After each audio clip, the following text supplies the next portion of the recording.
Welcome to the Golden State Media Concepts, America's Still Beautiful podcast, a weekly news podcast covering all the top positive and uplifting news stories. Are you tired of the same old news? Are you sick of the seemingly endless political spin and negativity? We cover stories that will inspire, uplift, and remind you of the good in the world. Tune into the Golden State Media Concepts, America's Still Beautiful podcast to get all the great and positive news stories of today.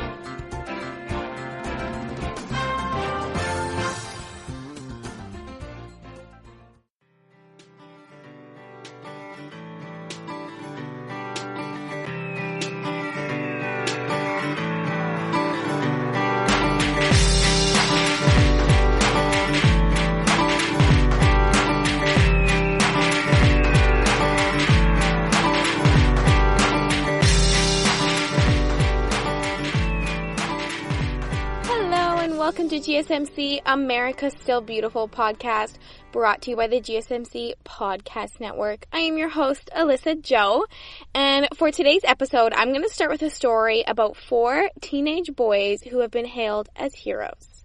So these 4 boys were surfing some waves at Trinidad State Beach in California for several hours when they decided to take a break. So it is obviously colder months and the water that they're sitting in is freezing, right? So they're relaxing, sitting on their boards in the freezing cold water, just to say. And they heard cries for help. But since the weather was really foggy, it was a cold evening. So they actually had to push their way through the mist in order to locate the yelling, where they found 2 swimmers splashing around in the ocean with their heads just barely above the water. And they were about 100 feet away. So out of the teenage boys that heard the yelling, 2 of them had been in junior lifeguard training. And they knew that the 2 victims obviously didn't have too long until hypothermia would affect them badly enough where they would not be able to swim on their own at all. So these 4 boys were very quick to think and jump to action. They acted right in the exact way that they should have. One of them headed back to shore to call 911 when the other 3 paddled over and helped the swimmers that were struggling. So the 2 swimmers that were struggling were 2 young boys that were 15 and 20 years old. They were brothers. And they were not wearing the appropriate swimwear for the chilly waters that chilly day. I guess they were just playing around in the surf and got carried away by the strong current. So their family was actually on the beach, but the beach was so foggy that their family was not able to see them through the mist. So these boys were really struggling to get on the surfboards. The 3 young teens that helped them up were struggling for quite a long time to get them up. I guess, of course, when you feel like you're drowning, you're freaking out. So these boys had to calm them down, try to get them as unscared as they possibly could. And I guess it was extremely difficult because particularly one of the boys reportedly weighed around 250 pounds. And can you imagine being a young teen boy trying to lift that onto a surfboard?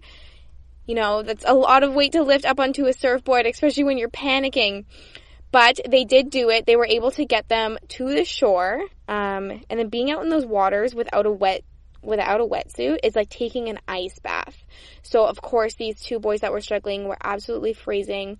The paramedics did come and look at them, of course, and help them out. But if it wasn't for these 4 boys that were just catching some waves on the beach, these 2 might have passed away. They might not have made it. So yes, these 14 boys are being hailed as heroes for being quick on their feet and knowing exactly what to do. So yeah, I just thought that was a cool little story about 14 boys who really were quick to jump and did the right thing and probably saved these 2 brothers' lives. Since we are on the train of talking about 4 kids at a time doing an amazing things, well, my next story is going to kill any negative thoughts that you might have about Generation Z. I find that a lot of people look at Generation Z and the kids that they're obsessed with their cell phones and social media. They just tend to have a bad rep. But these next 4 kids that I'm going to talk about, they're going to bring a whole new light and kill that stereotype. So all 4 of these next few people I'm going to talk about are featured on CNN Young Wonders, which is a Heroes special, and they're recognized during CNN Heroes and All-Star Tribute. So those are 2 pretty big recognizations. So let's start with Grace Callwood. So Grace was diagnosed with non-Hodgkin's lymphoma. I'm probably saying that wrong. But it's a type of blood cancer and she was diagnosed with this at the age of 7. So she spent the next 3 years of her life undergoing treatment. She was very sick. But this young girl stayed very positive and happy throughout her entire journey. Despite losing a lot of her childhood to illness and recovery, she was always happy and positive and trying to look on the brighter side of things. She tried to create happy memories and make the most out of the situation that she had. And she just wanted to do that for others, specifically other kids. So in 2012, she started the We Can Serve movement, which is a nonprofit that brings happiness and fun to children in hospitals, homeless shelters, and foster care in and around Maryland, actually. So she runs the organization with the help of her board advisors, who you will not believe. Her board advisors are all between ages 10 and 17 years old. Grace is now 15. So this group started out by simply providing baskets of toys, treats, other fun items to hospitalized children.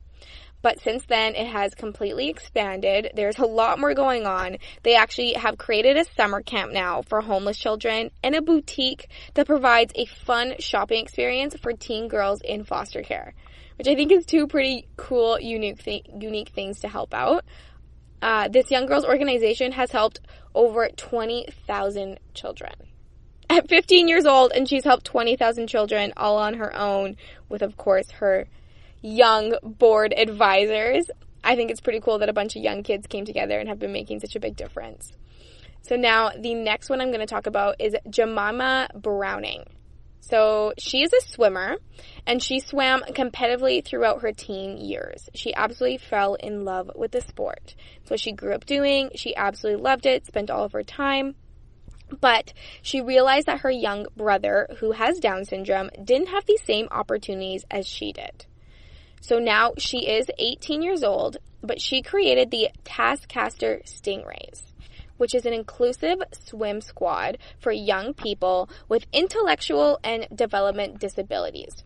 So it's kids between 11 and 18, and they train with their friends. They even actually compete with this squad, and they just get to experience the feelings of being on a team and being coached. And believe it or not, some of these swimmers have now been recognized into the mainstream squad for additional training. So I think that's pretty cool. She fell in love with the sport and wanted to share that with absolutely everybody.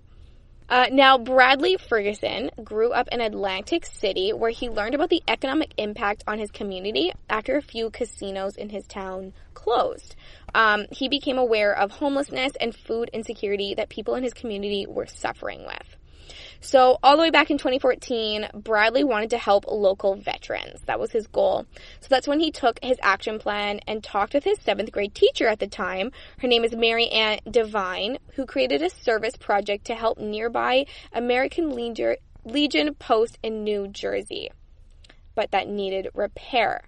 So that is when Post Crashers was born. So Bradley and dozens of his friends, they're all students, volunteer to work there. So after some time, this young group have renovated the post. They have even built a victory garden in the backyard where the young volunteers harvest fresh produce for the community. And Bradley is now 18 years old, and his group and him, they prep and serve meals for the veterans living in transitional housing.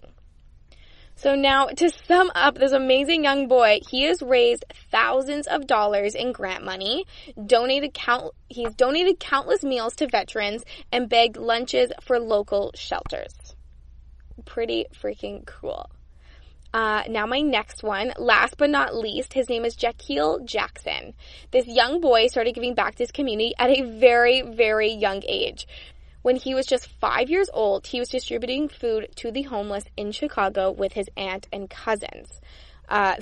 Obviously at 5, he is such a young age, but he was impacted by seeing people on the streets in his community, and he wanted to find a way to help him. So at the age of 8, he started Project I Am. So Project I Am is a non-profit organization where they distribute bags filled with hygiene products and other necessary items for people's everyday life. Jack Heel likes to call them blessing bags, which is so cute. They are assembled by him and the help of his community members and young volunteers. So in the last 3 years, he's given more than 30,000 of these blessing bags out. With this little man's effort, he even got to meet the president. President Obama tweeted about him back in 2017, and not too long after, they actually met. So that's pretty cool, being so young and meeting the president because of his efforts for his community and the world. That is so cool. So that sums up the 4 kids that I wanted to talk about that are being recognized on some pretty big platforms with CNN. It's so cool to see young kids really doing what they can for their community and the world and taking initiative at such a young age. So yes, it is time for a break now, but when we get back, I have some stories talking about homelessness, and they are definitely feel-good stories. So stay tuned, you don't want to miss it.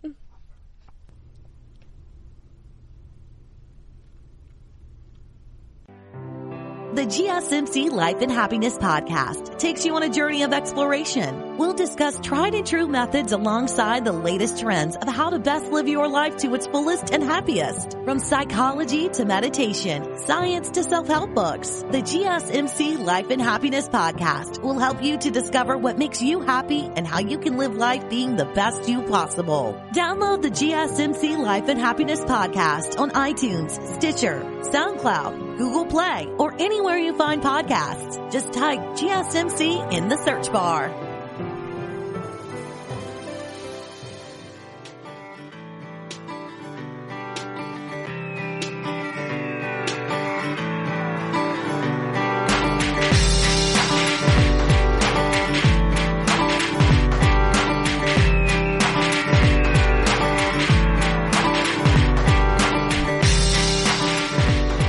Back to GSMC America's Still Beautiful podcast, brought to you by the GSMC Podcast Network. Like I said before the break, I have some very touching stories about homelessness that I think will really touch your heart. So my first one is actually about a 77-year-old couple who were homeless. This Louisiana couple were homeless for months. At 77 years old. And now they want to thank social media and the kindness of people in their community for helping them out. So let me give you a little bit of a backstory. Sally Molina posted a video online of her car heading to a Burger King in Kenner, which is in New Orleans, or near New Orleans. But she was not going for food. She wanted to see with her own eyes if what she heard was true. And it did. It turned out to be true that 2 77-year-olds were homeless on the street. The gentleman was even on a walker. So they had no shelter, barely any clothes, struggling to live in a city that they just truly loved. I guess that they did look for apartments, but they just couldn't afford any in this time. So 6 months they were sleeping on the cement and hungry. At 77 years old, it just blows my mind. After months of praying, neighbors, which the couple likes to call a group of angels, came through to help them, and Sally being one of them. So the group all live near Kenner, and they use social media to talk about what's going on in the community and leave it to the power of social media, because all it took was a Facebook post for some people in the community to come together and help this couple out. Immediately, people jumped on it, saying, what do we need? Do we need a hotel room, clothes, food? What is it? Let's all jump in this together and help this couple out. So it ended up being the city ended up providing the couple with temporary housing. Others donated food and clothing, shoes, whatever they needed, other hygiene, personal products that they need. The house that was provided to them by the city, they only have for about a month, so they are still searching for something that is affordable in the area. Sally said to find affordable housing on an income that's limited, that's on disability, that's wheelchair accessible or handicap accessible is very, very difficult.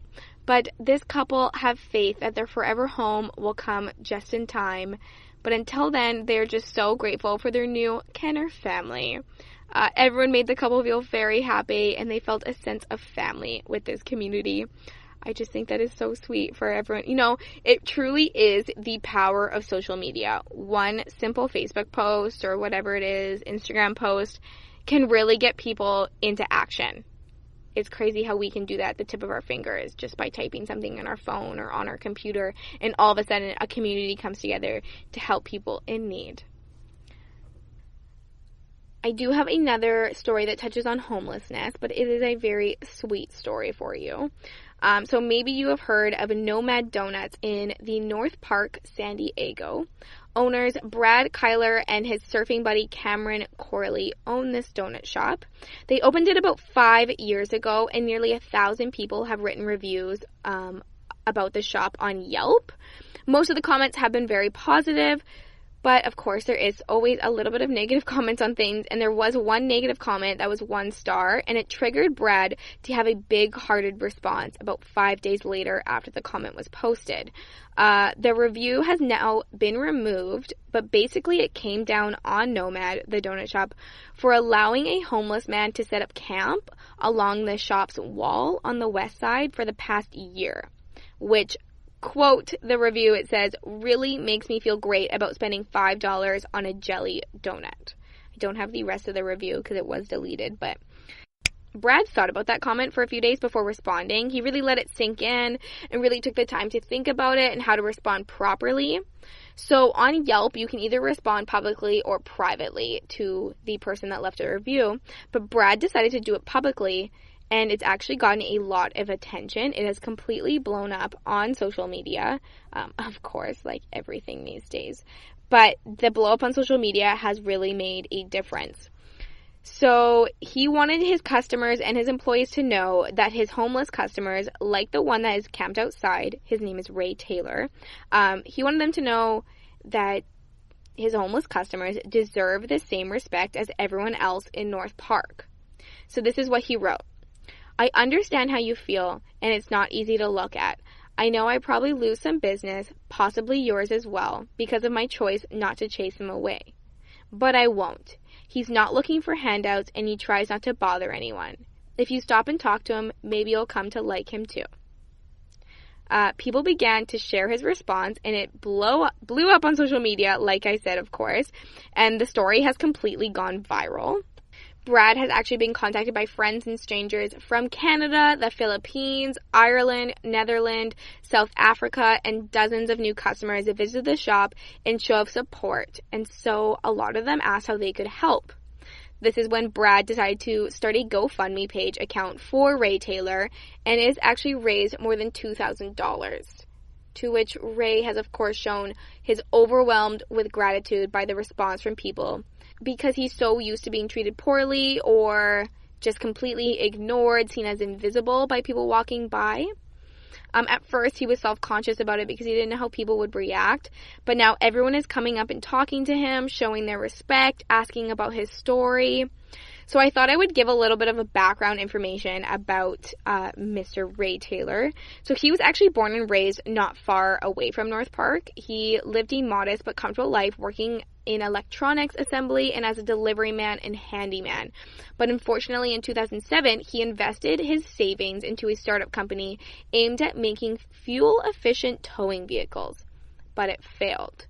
So he has actually been on the streets since 2011, following a series of career and health setbacks that occurred during the recession. His job with San Diego semiconductor firm was outsourced, and then he was unable to find work, completely out of money, and he had no health insurance to pay for his very badly needed knee and hip replacement surgeries. So he made the decision to become homeless. His plan was to qualify for Social Security disability payments and Medicare to cover his surgeries. Since he paid for disability and Social Security taxes for decades, he thought it was fair to ask the government for some help. So basically, to sum it all up, it was a financial decision to become homeless, not a drug or alcohol addiction or a moral breakdown, says Ray. So things didn't work out as planned for him, and he gets anxious around other people and says that he's been let down too many times to count. So he has developed aversion to homeless shelters, the police, church groups, and government officials. He never got the surgeries, so he doesn't drink, he doesn't do drugs, and he doesn't panhandle, which has been confirmed by Brad. But Ray stays strong and is very proud of his independence. He has no living family members, and his only possessions are a cane, a pushcart with a broken wheel, some blankets, clothing, and a couple personal items. He gets by with $6.36 in food stamps a day and the occasional gift of a free donut, coffee, tacos, whatever is offered to him that's nearby. So that's a little bit of background about him. And now a background about Brad. So he was actually born in South Africa, but he grew up in Canada and moved to San Diego in 2000. He was in technology and software sales. He got into the donut business in 2014 when his buddy asked for his help writing a business plan for a gourmet donut shop, and then they became business partners. So Nomad Donuts is actually known for its ever-revolving variety of globally flavored pastries. Like its Philippines-inspired, I'm not gonna say this right, Ube Toro cake donuts, Mexican hot chocolate Cheerio style crullers, and Cuban themed cream cheese guava donuts. They sound very interesting. The restaurant also makes in-house Montreal style vegan bagels, which Brad describes as slightly sweeter, denser, and more flavorful than the New York variety. When it first opened, Nomad Donuts was in a 670 square foot space on 30th Street. As sales grew, the business relocated in 2016, and it is now in a 3,200 square foot location. And he said the homeless community on by the university is much larger than at the former location he was at. And actually, occasionally, he has had to call the police to escort out some of the customers with meth addictions or mental illness who have become destructive. But, of course, none of these problems have ever been with Ray Taylor. I guess Ray's presence has also discouraged littering and graffiti along the wall when he sits there on the street. So Brad actually likes it that Ray sits there right outside his shop. And now to sum up this story, Ray said that one day his dream is to have an apartment and get the surgeries that he needs so he can become more self-sufficient. But he said he will be using the GoFundMe money for some gift cards for food and personal needs in the meantime. I just wanted to tell that story because I think it really touches base on, you can't really judge a book by its cover. Brad really took the time to get to know Ray instead of judging the book by the cover and shooing him away or whatever the case may be. And I think this turned out to be a really wonderful story. It is time for a break, but when we get back, I have a story about an eHarmony match that was a lot more than just love, and a very, very interesting story about sustainable coats. It is a vegan coat, and it is now available. So stay tuned. Don't go anywhere.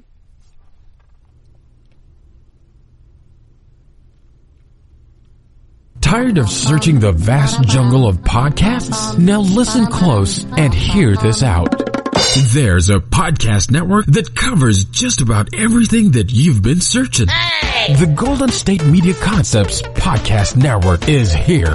Nothing less than a podcast bliss with endless hours of podcast coverage. From news, sports, music, fashion, cooking, entertainment, fantasy, football, and so much more. So stop lurking around and go straight out to the Golden State Media Concepts Podcast Network. Guaranteed to fill that podcast itch. Whatever it may be. Visit us at www.gsmcpodcast.com. Follow us on Facebook and Twitter, and download us on iTunes, SoundCloud, and Google Play.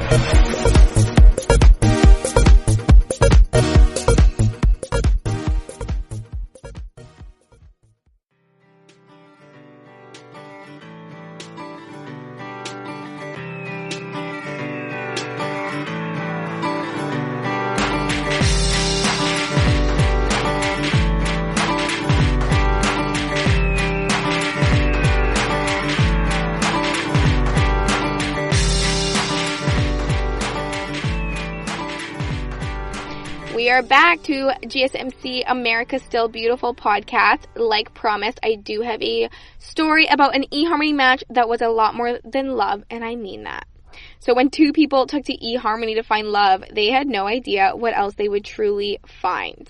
When Lisa and Dan Summers met, they had no idea how compatible they truly were. So let me rewind a little bit and give a little bit of a backstory. So Dan, who is now in his 30s, found out while he was in his 20s that he had a kidney condition. So this is way before he met and fell in love with Lisa online. He said that he knew that there was going to be some trouble later on down the road with his condition and that something was going to have to be done eventually. Dan needed a transplant, but it was very unlikely that he could find a very good match. But eHarmony didn't just find him his true love. eHarmony also found him his match, which doctors said the odds are 1 in 100,000. Which is pretty crazy. So near their home in Auburn, California, the transplant was successfully performed back in August. Lisa's kidney was accepted by Dan's body. So the couple are now getting back to their normal life with their son Jasper, but now they have a whole new appreciation for life. The family are now strong advocates for kidney donation and believe very strongly that the sacrifice can go a long way and change people's lives. There are a shortage of donors, and people can actually get 10 to 20, sometimes even 30 years with a live donor if the match is really good. So it can really change people's lives. I thought that story was pretty neat because you never know what you're going to find. You know, you found your true love and someone that completely saved your life. I say that is a pretty sweet double whammy. So, you may not believe in Santa Claus, but you are about to believe in Secret Santa. I'm not kidding. There is a real-life Secret Santa. Of course, he is anonymous, hence the Secret Santa part. But he is a wealthy businessman who travels the world giving $100, $200, $300 to random strangers. Every year, he does this. And so the bus drivers in Milwaukee were his elves this year. And trust me, you are going to be wanting to be one of his elves one day as well.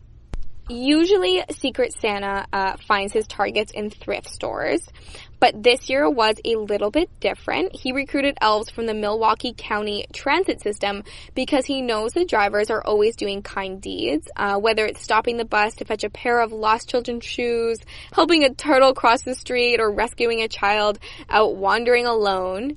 It is a real culture of kindness, and I guess this Secret Santa has noticed this. So he said, we are going to be on the biggest sleigh we've ever had, and the magic is going to be gold dust flying across the city. And he wasn't kidding. The rest of the day, the 5 different drivers gave out thousands of dollars worth of $100 bills just to random people on the street, random people on the bus. And of course, the money was greatly appreciated by everyone. It's so much more than money, and all of these drivers and people that receive the money have said that. They've come forward and talked about it, and they just say that it's unconditional kindness. The driver said it really affected them as much as the passengers receiving a lot of the money. And the Secret Santa wanted to say, if you ever feel down, if you ever feel a little depressed and you want to solve your problem, go out and do something kind for somebody, because when you do that, you're uplifting yourself. I think that is so true. Doing something nice for somebody else makes you feel so good. So I can't wait to see what happens next year with this real-life Secret Santa. I didn't even know that was a thing. It's pretty cool. So as promised, I have a story about how to get your hands on a vegan down sustainable jacket. Yes, you heard that right. You can now get your favorite cozy, warm, puffy winter jacket. That's usually goose down, but now it is completely vegan. So these jackets are far more sustainable than the coats hanging in your average clothing store, and they are even fashionable. You might have heard of the company Pangea, which is a sustainable fashion company. This company has spent over 10 years developing this patent technology as a sustainable, cruelty-free alternative to goose down insulation. So this is completely crazy.